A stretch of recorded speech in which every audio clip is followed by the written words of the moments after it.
मी त्या ठिकाणी लढण्यासाठी उत्सुक आहे आणि मी जे.पी. नड्डा यांच्याशी मी बोललेलो आहे.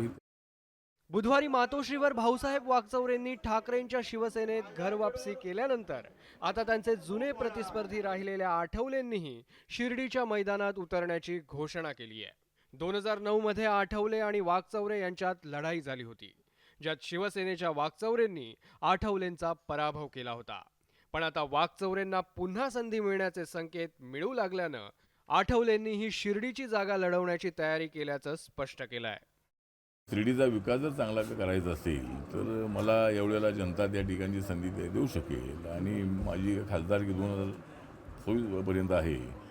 पण जर मला जर संधी दिली तर मी त्या ठिकाणी लढण्यासाठी उत्सुक आहे आणि मी जे.पी. नड्डा यांच्याशी मी बोललेलो आहे. त्यामुळं त्या ठिकाणी आता आमचे सदाशिव लोखंडे त्या ठिकाणी सिटिंग खासदार आहे, ते एकनाथ शिंदे यांच्यासोबत आलेले आहेत. बसून आम्हाला चर्चा करावी लागेल. खरं तर शिर्डीत शिंदेंच्या शिवसेनेचे सदाशिव लोखंडे खासदार आहेत, पण आठवलेंच्या दाव्यानं विद्यमान खासदार सदाशिव लोखंडेंची कोंडी होण्याची शक्यता आहे. लोखंडेंनी मात्र पक्षादेश मानणार असल्याचं सांगत रामदास आठवलेंना उमेदवारी मिळाल्यास काम करण्याचं आश्वासन दिलंय. आम्ही शिवसेनेच्या वतीने एकनाथ शिंदे साहेबांच्या या ठिकाणी शिवसेना, भाजप आणि आता अजितदादा यांच्या वतीने जो उमेदवार देणार आहे त्या संदर्भात सर्व पक्षाला अधिकार आहे उमेदवार देण्याचं आणि पक्ष निर्णय करायचा. त्यामुळे त्याचं काय आम्हाला काही चिंता नाही.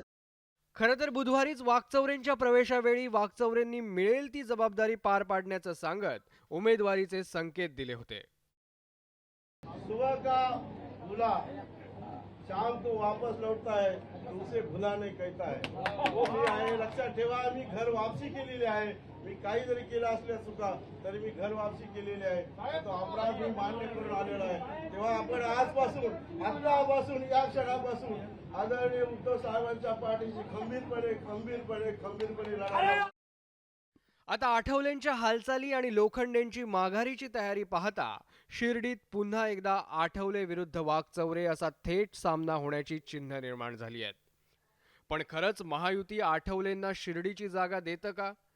लोखंडे जसं आश्वासन देत आहेत तसंच आठवलेंचं काम करणार का? हे मात्र प्रत्यक्ष निवडणूक जाहीर झाल्यानंतरच स्पष्ट होईल. शिर्डीहून हरीश दिमोटेसह ब्युरो रिपोर्ट, न्यूज 18 लोकमत.